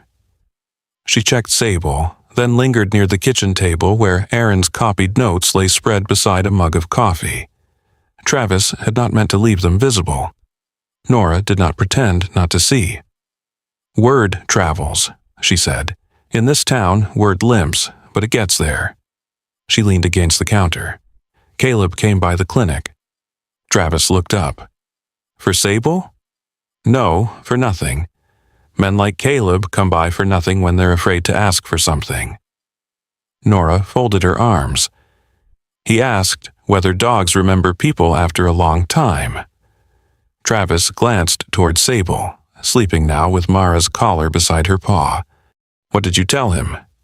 "That dogs remember what matters to them." Not the way we do. Cleaner, maybe. Less interested in defending the story afterward. The room settled around that. Nora's voice softened, though only by a degree. Elaine Rusk used to bring injured gulls to me in laundry baskets. Did you know that? No. She was ridiculous about it. Told me every ugly thing deserved a chance to be less ugly. She was the only person in Greyhaven who could make Silas Trent laugh without him looking guilty afterward. Travis waited. Nora looked out the window where snow had begun to gather on the sill. The week before the wreck, Elaine told me Silas was the most careful man on the harbor. Said he checked equipment the way other men checked lottery tickets. A faint smile came and went. She said he'd inspect one bolt 3 times, walk away, then come back, because the sea might have blinked while he wasn't looking. Travis heard Caleb's voice from the night before. "Don't you stand in my diner and clean that man's name with my wife's death still on it." "Nora," he said, "why didn't anyone say that?" "Oh, people said things." Her expression sharpened. Then grief arrived. Grief is a bad listener. After she left, Travis sat with that for a long time. Sable woke when the wind struck the side of the house. The old boards creaked. She lurched up, stumbled, and placed herself between Travis and the front door. Not growling, guarding. Her legs shook, her head lowered. She was half-starved, exhausted, and still trying to become a wall. Travis stood slowly. "You don't have to do that." Sable did not move. He stepped around the table and sat on the floor beside her, not in front of her. The wind hit again. Sable flinched. Travis laid one hand flat on the floor, close enough for her to choose. After a moment, she pressed her paw over his fingers. The gesture was not affection, not exactly, it was agreement. 2 damaged sentries, neither fully relieved, keeping watch in a kitchen too small for all their ghosts. The next day, Travis went to see Chief Rowan Keats. Rowan lived in a low, weather-beaten house above the old Coast Guard slip, where 3 retired buoys sat in the yard like iron pumpkins. He was nearly 70, tall but slightly stooped, with a white beard trimmed close and eyes narrowed by decades of horizon glare. He answered the door wearing wool socks, suspenders, and the expression of a man who disliked visitors less than he disliked nonsense. "You Cole?" he asked. "Yes." "Then you're either here about Bell Rock Shelf or you've taken a wrong turn into a lecture." "Bell Rock Shelf." "Unfortunate." Inside, Rowan's living room had more charts than decoration. Tide tables covered one wall. A model rescue boat sat on the mantel. There were framed photographs, but none displayed sentimentally. Crews, storms, vessels iced over, men standing beside machines that had almost failed but hadn't. Travis laid the copied notes and the scratch mark sketch on Rowan's table. Rowan studied them without touching his tea. "Aaron Vale," he said after a while. "Good officer, bad gambler with weather." "You knew him?" "Knew of him. Knew enough to know he shouldn't have gone out there in January. He thought there might be a physical record at the old maintenance buoy." Rowan's mouth tightened. "Maybe. Buoy logged manual signal checks once upon a time. If Silas triggered a restart sequence from the tower, and if the relay pinged the buoy, and if the recorder survived 11 Maine winters, and if God was in a generous mood, which he rarely is with electronics at sea, there might be something. Can it be reached? Yes. Safely."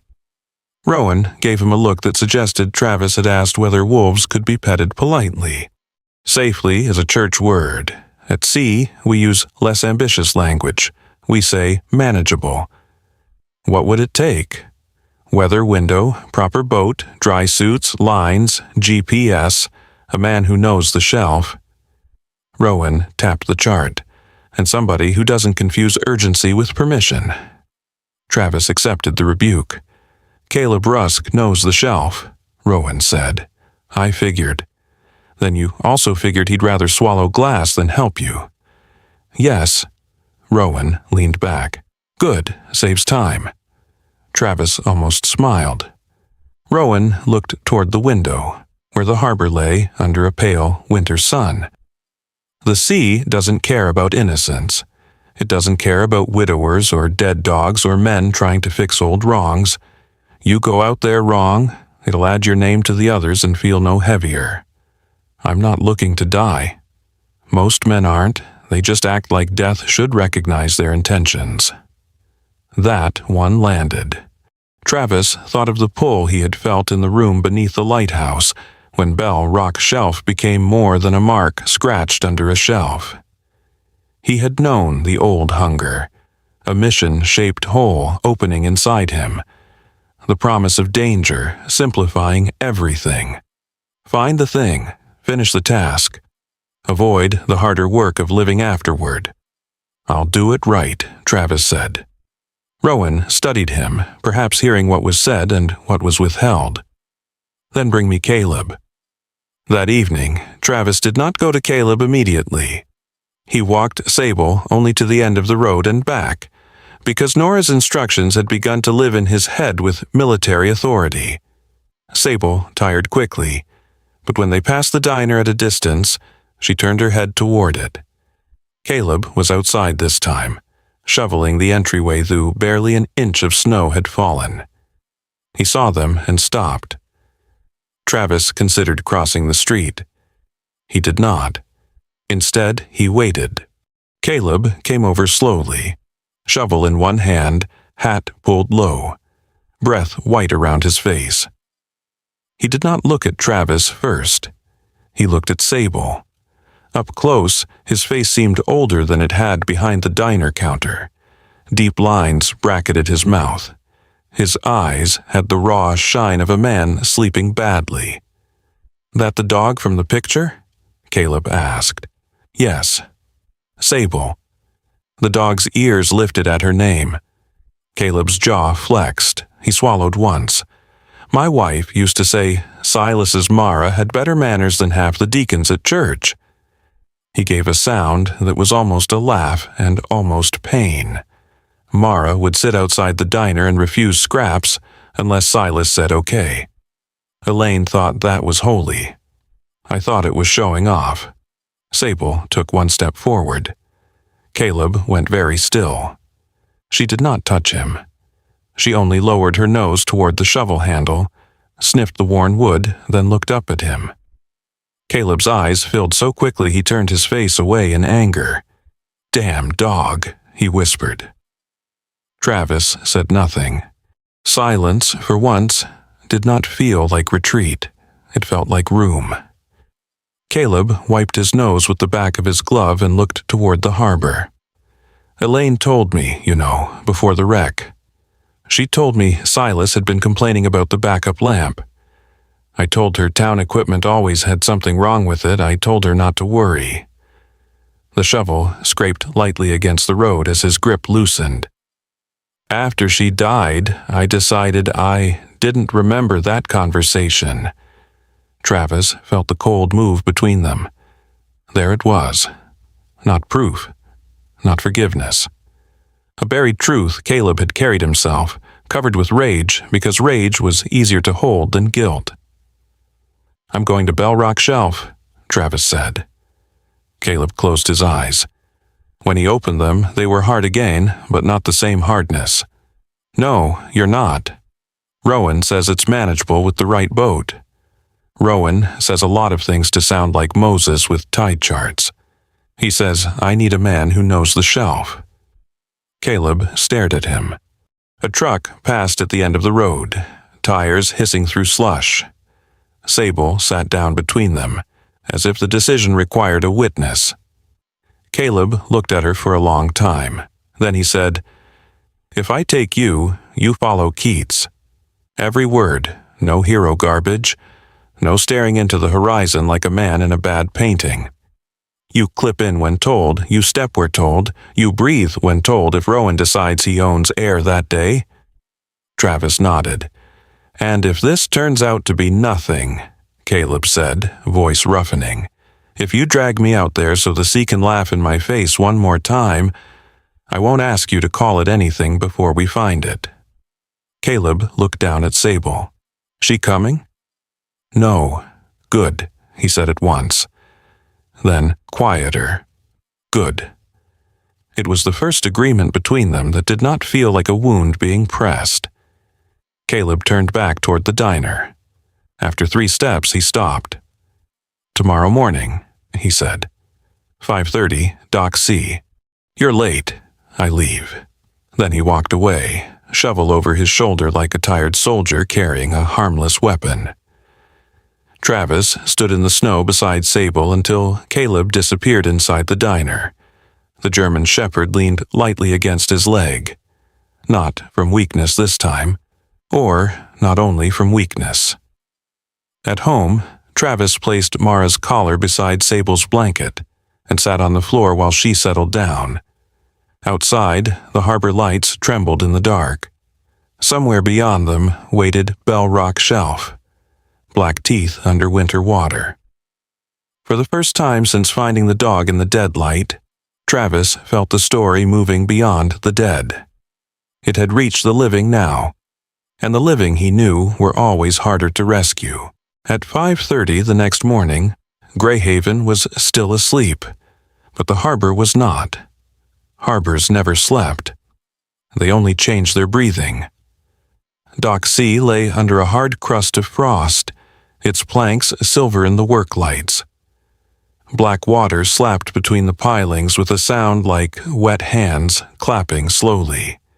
The air smelled of diesel, salt, and old rope. Somewhere in the dark, a chain knocked against a mast. 3 hollow notes, then silence. Travis Cole arrived 5 minutes early. He wore his green winter jacket over layered wool, black jeans tucked into combat boots, and a knit cap pulled low over his ears.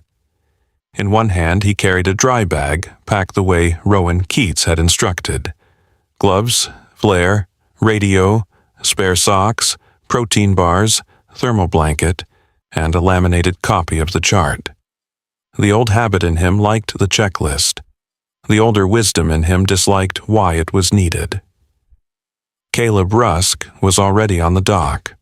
He stood beside a 30-foot working boat named Elaine May, its white paint chipped, its railings iced, its cabin windows glowing faintly amber. The name on the stern stopped Travis for half a breath. Caleb saw him notice and looked away as if Travis had walked in on him praying. "Don't make a face," Caleb said. "She was my wife before she was a boat." I wasn't going to say anything. Good. Men who say things before dawn usually regret 'em. Chief Rowan Keats stepped out of the cabin carrying 3 mugs of coffee in a cardboard tray. He wore a heavy orange survival coat, dark wool pants, and boots that looked capable of kicking sense into weather. His white beard was tucked into a neck gaiter. Even in the weak dock light, his eyes looked alert, pale, and unamused. "You're early," Rowan said to Travis. "You said 5:30. I said 5:30 to see if you heard 5:15. Caleb snorted. He likes feeling biblical. Rowan handed Travis a mug. "I like people alive enough to complain about me." That ended the humor. They reviewed the plan inside the cabin. Rowan spread the chart on the small table and weighted its corners with a wrench, a thermos, a coil of tape, and a tin of cough drops. Bell Rock Shelf was marked in grease pencil, a jagged crescent of submerged stone northeast of Wicklow Point, where the water changed depth fast enough to turn a calm-looking surface into a trap. Caleb pointed with one thick finger. "We approach from the south side, slow. No cutting across the shelf. Tide's dropping. That gives us visibility but less forgiveness." "Nothing heroic," Rowan said. He looked at Travis when he said it. Travis nodded. Nothing heroic. It should have been an easy promise. Somehow, it was not. Before leaving the house, Travis had knelt beside Sable. Nora had arrived even earlier than he had expected, wearing a wool coat over pajama pants, and the expression of a woman prepared to wrestle both man and dog if necessary. Sable had tried to stand when Travis lifted the dry bag. "No," Nora had said. Sable had ignored her. Travis had taken Mara's collar and placed it beside the dog's foreleg. The German shepherd froze, torn between memory and instinct. Her body shook with the effort of not following. "I'll come back," Travis told her. Nora gave him a look. "Don't say that unless you intend to make it medically convenient for me." He had almost smiled, but Sable had placed her muzzle over Mara's collar and looked at him with those amber eyes, and the smile died. There was no command he could give her that would explain safety. There was no language in which to tell a loyal creature that love sometimes meant staying behind. So, he had touched 2 fingers lightly to the floor near her paw. Not a promise of victory, a promise to return with whatever truth the sea allowed. Now, as Caleb eased Elaine May away from Dock C, Travis watched Greyhaven shrink behind them. The town's windows were still dark. Wicklow Point stood farther north, barely visible against the paling sky, the dead lighthouse a pale bone at the edge of the land. The sea was not violent that morning. That made Travis trust it less. A rough sea announced itself. This one breathed under a skin of pewter, moving in long, patient swells. Ice crusted along the boat's railings. The engine thudded steadily beneath their boots.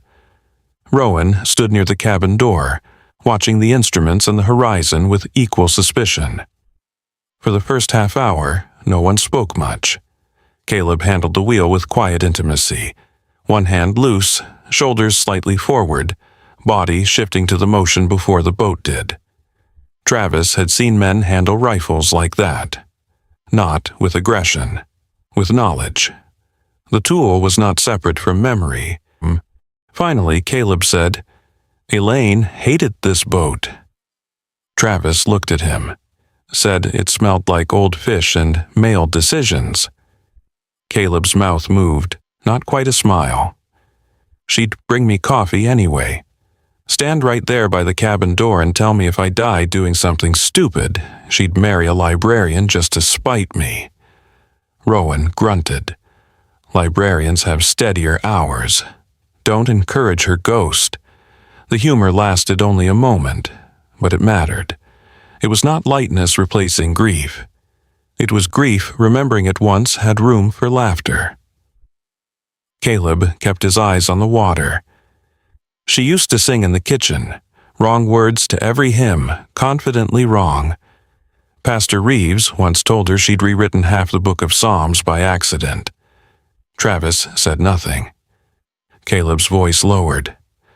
"After the wreck, I couldn't stand hymns, couldn't stand the kitchen, couldn't stand anybody saying Silas's name unless they said it like a curse." His grip tightened on the wheel. "Funny thing about hate. You think you're holding a knife. Then one day you realize it's a crutch, and you don't know if you can still walk without it." The boat rose on a swell and settled. Travis understood too well. There were forms of pain a man polished until they became identity. Without them, he feared he might find nothing underneath. Rowan tapped the chart. 5 minutes. The cabin changed. Memory stepped aside for procedure. Caleb reduced speed. Rowan clipped his harness to a fixed line and made Travis do the same. The old Coast Guard man checked every connection with his own gloved hands, tugging hard enough to irritate and reassure at once. "You step where I tell you," Rowan said. "If I say stop, you stop. If I say down, you drop. If I say get back in the boat, you do not ask me whether the moment has emotional significance." Caleb looked at Travis.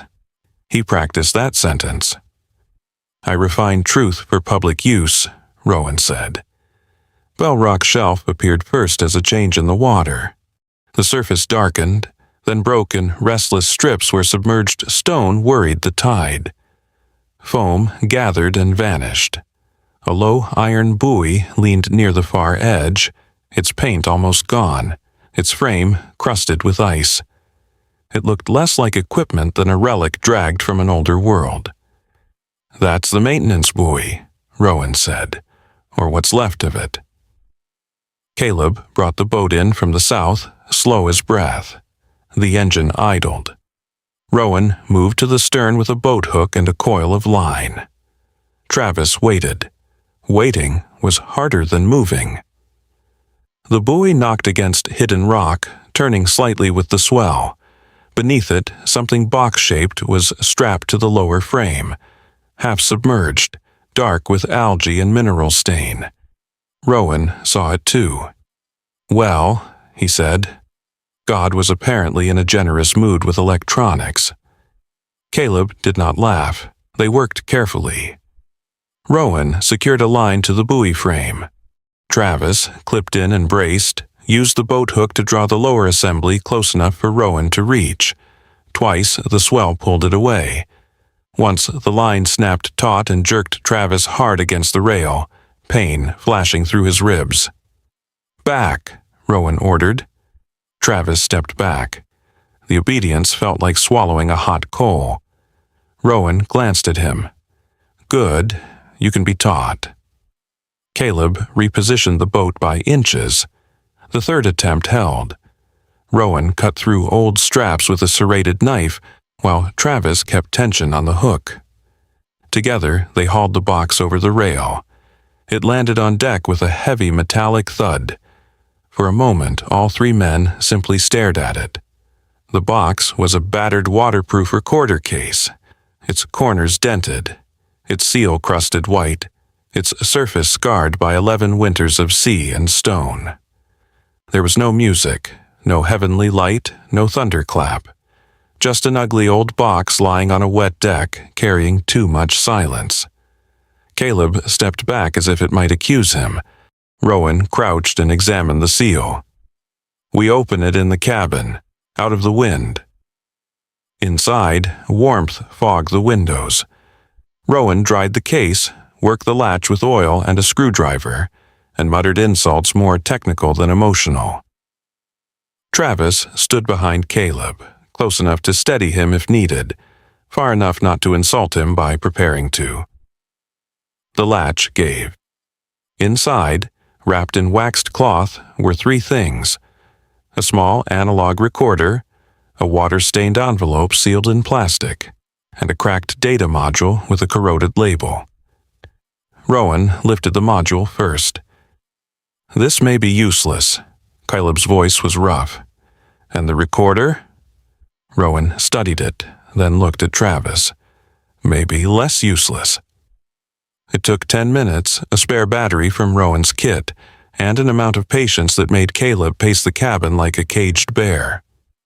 At last, the recorder clicked, hissed, and produced static. Then a voice, weak, wind-torn. Alive only because machines sometimes held ghosts better than memory did. "This is Lieutenant Aaron Vale, January 14th, Bell Rock Shelf."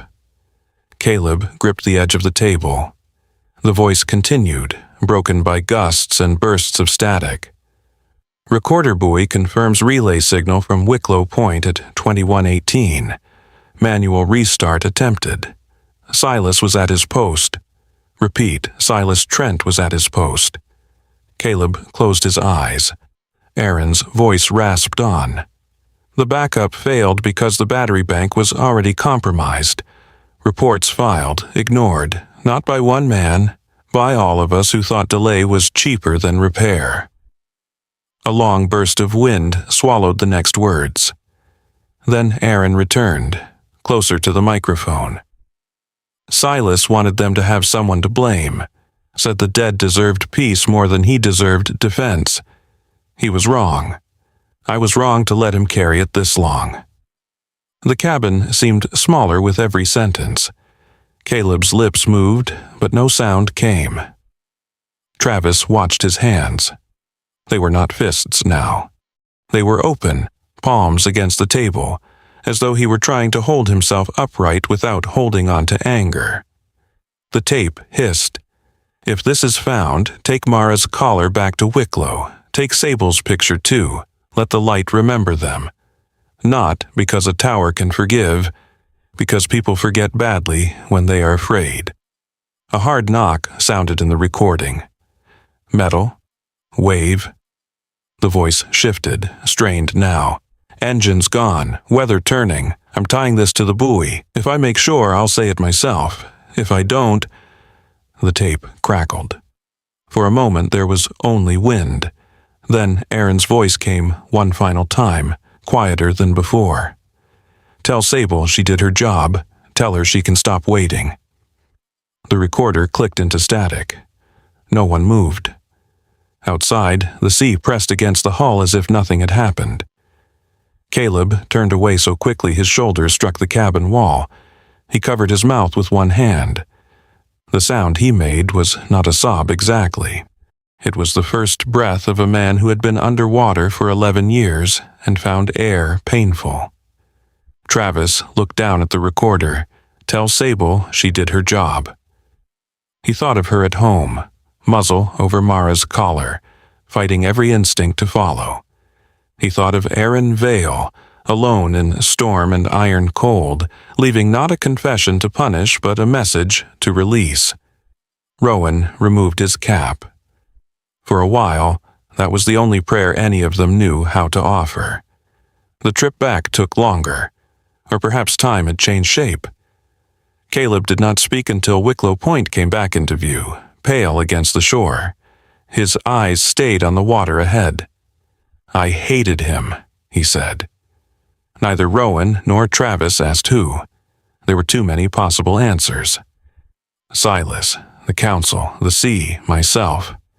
Some mornings I hated Elaine for getting on that boat, and then I hated myself worse for thinking it. He swallowed. But Silas was easy. Dead men don't argue. Travis stood beside him, one hand on the cabin rail. "People use what they can survive," he said. Caleb looked at him then. "That's supposed to absolve me?" "No." "Good." The answer seemed to satisfy him more than comfort would have. At Dock C, Nora Bellamy was waiting with Sable. She had wrapped the dog in a dark blanket and stood with one hand on her collar, not restraining so much as reminding. Sable looked fragile in the gray morning light, too thin against the snow, but when the boat nosed into the slip, she rose.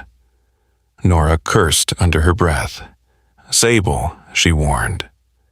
The German shepherd ignored her. Travis stepped onto the dock carrying the recorder case. Sable came forward, not fast, not steadily, but with purpose enough that everyone on the dock stopped what they were doing. A dockhand holding a coil of rope lowered it slowly.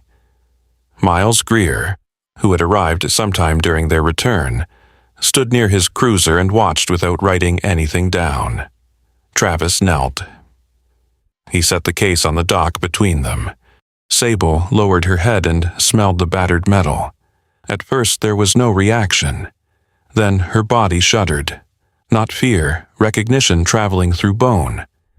She pressed her forehead against the case, closed her eyes, and held there. Her breath fogged the cold metal in small white clouds. Travis saw Caleb turn away, not from disgust, but from reverence he had not expected to feel. "She knows," Nora whispered. Travis did not answer. He placed 2 fingers lightly beside Sable's paw, as he had that morning. This time, she did not cover them. She lifted her head, looked at him, then looked past him toward Wicklow Point. The dead lighthouse stood silent in the distance, but something had shifted. The waiting was not over. Not yet, but now, at last, it had a voice. By the time the news reached Greyhaven, it had already changed shape 3 times. That was how small towns handled truth. They carried it from counter to counter, doorway to doorway, adding breath to it, fear to it, old loyalties and older resentments. By noon, half the harbor knew Travis Cole, Caleb Rusk, and Chief Rowan Keats had brought something back from Bell Rock Shelf. By evening, some said it was a black box. Others said it was Aaron Vale's confession. One man at the bait shop claimed there had been a body, and Nora Bellamy told him if he repeated that nonsense within earshot of Sable, she would vaccinate him against stupidity with the largest needle she owned. The truth was quieter. There was a recorder. There was Aaron Vale's voice. There was proof that Silas Trent had been at his post. There was a message for a dog who had waited longer than any living creature should have to wait. And there was a town that now had to decide whether it wanted the comfort of the old lie or the burden of the corrected memory. Deputy Miles Greer made copies of everything before the original recording left his sight. He logged the case. He photographed it. He sent notices to the town office and the county maritime board. He did all the unromantic things that kept truth from becoming just another story people could deny when it became inconvenient. June Hartwell watched him work from the corner of the station, arms folded, face set hard enough to look carved from driftwood. "I never thought I'd be grateful for paperwork," she said. Miles did not look up. Nobody is grateful for paperwork. They're grateful later when someone asks who witnessed what. Across the room, Travis sat beside Sable. Nora had insisted on bringing the dog inside out of the cold after the scene at Dock C. Sable lay on a folded blanket with Mara's collar near her front paws, and the recorder case on the floor where she could see it. She had not tried to take it. That was new. She watched it, yes, but not with the frantic desperation Travis had seen in the lighthouse. Something in her had heard Aaron, not in words perhaps, but in weight. By late afternoon, Rowan Keats came to the station with a yellow legal pad covered in notes. His plan for January 14th was practical, severe, and blessedly free of sentiment. "No live beacon," he said, tapping the page. "No rotating maritime light. No signal that could be mistaken by offshore traffic. We use shielded ground lamps aimed at the tower face and a hooded ceremonial lamp in the lantern room, facing inland only. I notify Coast Guard Sector Northern New England. Miles closes the access road. Nobody climbs unless cleared." June narrowed her eyes. "You rehearse funerals often?" "I rehearse not making new ones." That ended the argument. They had only 2 days. Greyhaven did not transform into some repentant kingdom overnight. Some people accepted the recording in stunned silence. Some muttered that dead men's voices could be edited. A few grew angry in the way people did when they realized the story that had held them together had also held someone else underwater. The town council issued a careful statement full of words like review, context, and historic pain, which made June say things under her breath that caused Miles to cough into his sleeve. But others came forward. An old lineman admitted he remembered the backup batteries being delayed that winter. A retired clerk found copies of unpaid repair invoices. A fisherman told Miles he had heard Silas shouting into the storm that night, trying to start the fog signal manually, but had never said it aloud because by morning everyone already knew a different story. The truth did not arrive like lightning. It arrived like thaw. Dirty, slow, unstoppable once the first cracks opened. On January 14th, the cold returned with ceremonial cruelty. 15 below Celsius. The kind of cold that made metal bite skin and breath turn white before it fully left the mouth. Snow lay high against the stone wall around Wicklow Point, and the sea beyond the cliff was black enough to seem bottomless. The lighthouse stood above it all, unlit, waiting. People began arriving before dusk. Not a crowd. Greyhaven had never been good at crowds. They came in small knots and separate silences. Fishermen in oilskin coats, widows in wool hats, shopkeepers with gloved hands folded tight. Eleanor Voss arrived, carrying a slim archival box from the library, walking carefully with Miles' arm nearby, though she refused to take it until the ice forced the matter. June came with a coil of cable over one shoulder and a scowl that dared anyone to call this closure. Caleb came alone. He wore a dark coat and no hat, as if cold were something he deserved.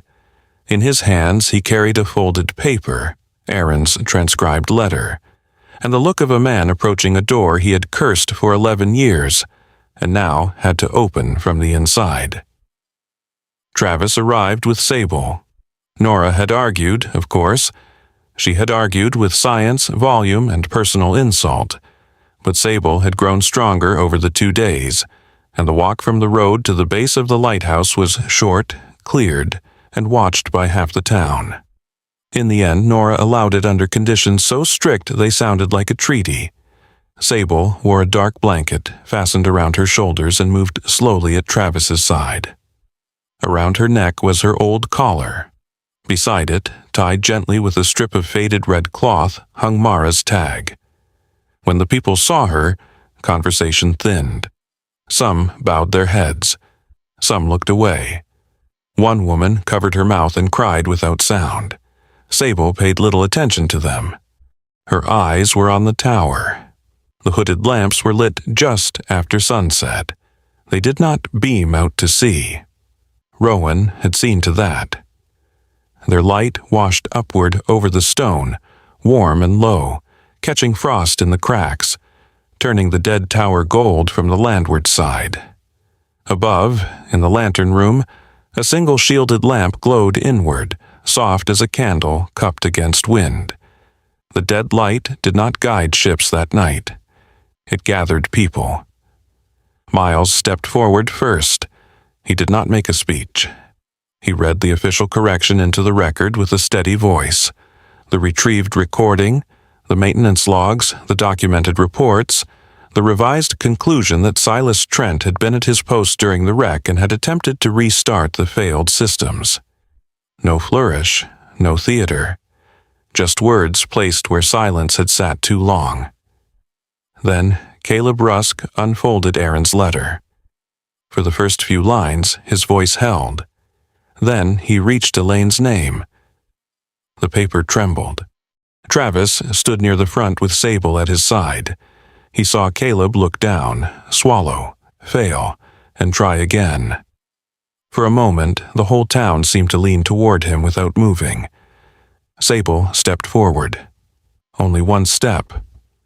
Nora made a small warning sound, but did not stop her. The old German shepherd stood beside Caleb, thin and gray-muzzled, Mara's tag resting against her chest. She did nothing dramatic, she merely stayed. Caleb looked down at her. Something in his face broke open, not violently, but like ice giving under a slow spring river. He continued. He read Aaron's words about Silas, about the failed backup, about Mara going toward the screaming before any man moved, about people forgetting badly when they were afraid.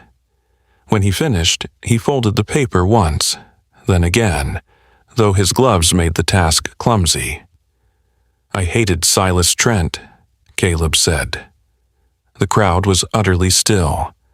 "I hated him because my wife was dead and hate gave me somewhere to stand. I hated him because the truth was too wide, and a man is easier to point at than a whole town, a whole system, a whole chain of little decisions made by people who thought there would be time to fix things later." He wiped his face with the heel of his hand. "I cannot give him back the years I helped take from his name. I cannot give Mara back her life. I cannot give Aaron Vale back the shore. And I cannot bring Elaine home." His voice roughened, but did not collapse. "But from tonight forward, I will not let this town remember Silas as a coward. He stayed at his post. He tried. That matters." No one applauded. Applause would have been too easy. Instead, June Hartwell began to cry. She did it angrily, as if the tears were trespassers. Eleanor reached for her hand. June let her take it, which in Greyhaven counted as a minor miracle. Afterward, they placed a small cedar box in the lantern room. Travis carried it up with Miles behind him, and Nora below threatening consequences if anyone rushed the stairs. Sable climbed slowly at Travis's side. Each step cost her, but she did not falter. The same room where she had nearly died now held warmth from the shielded lamp and the breath of people waiting below. Inside the cedar box were copies of Aaron's letter, a photograph of Aaron with Sable, a photograph of Silas with Mara, the old canvas bag folded carefully, and the two names written on a small card in Eleanor's perfect hand. Sable, who kept watch. Mara, who ran toward the cry. Travis placed Mara's collar inside last. Sable watched.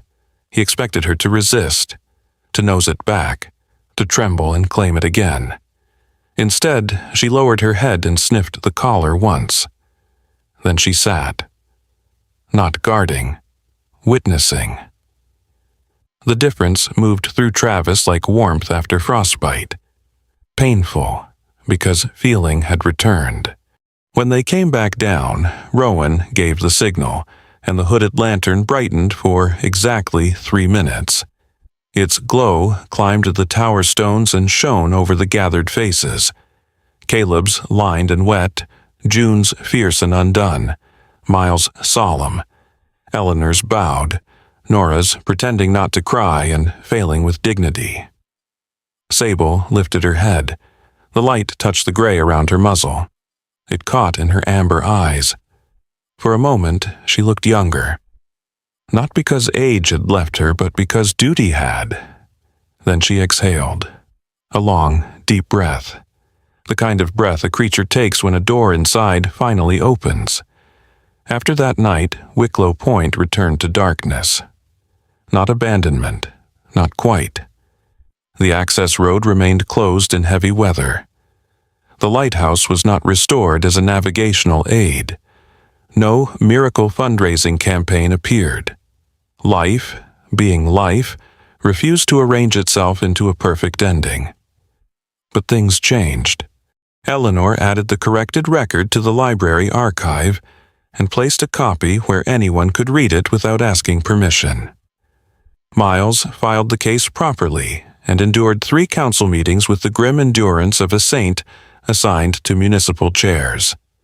June was asked to advise on preserving the old lighthouse systems, and she agreed only after making the town manager apologize in full sentences.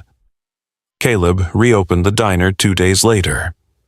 He put a small framed photograph of Silas and Mara near the register, not in the center, not as a shrine, just where it could be seen. When someone asked about it, Caleb said, "That's a man we remembered wrong." Nothing more.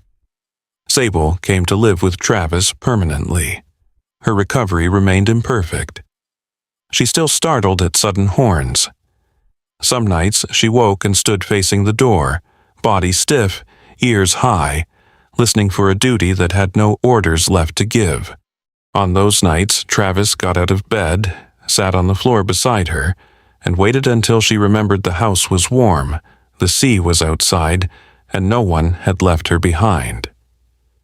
He did not become cheerful.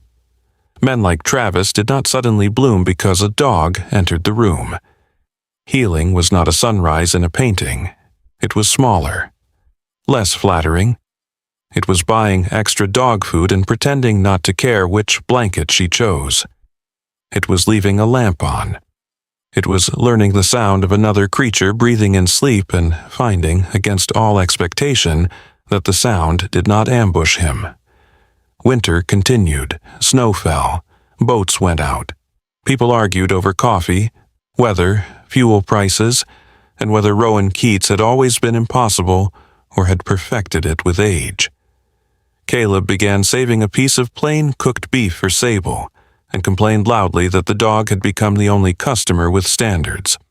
Each year after that, on January 14th, Greyhaven lit Wicklow Point from the landward side for 3 minutes, not to guide ships, to guide memory. And when the warm light touched the old stone, Travis Cole would stand below in his green winter jacket, black jeans, and combat boots, one hand resting lightly near Sable's shoulders. The German shepherd would look up at the tower, calm now, her graying muzzle lifted to the glow. She had guarded no treasure.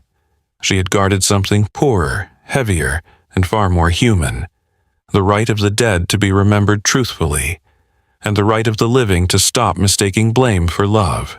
Some stories do not end with everything being fixed. They end with one name being spoken truthfully, one burden being set down, and one tired heart learning it no longer has to stand guard alone. Sable did not protect gold or glory. She protected memory. And Travis learned that healing often begins when we stop using blame as a shelter and start giving truth a gentle place to stand. Maybe in our own lives there is someone we have misunderstood, a grief we have carried too tightly, or a small light we have let go dark for too long. May God give us the grace to remember with honesty, forgive with humility, and keep watch over what truly matters. If this story touched your heart, please share your thoughts in the comments. And if you believe stories like this still have a place in the world, consider subscribing to help this channel continue. May peace find you even in the coldest seasons.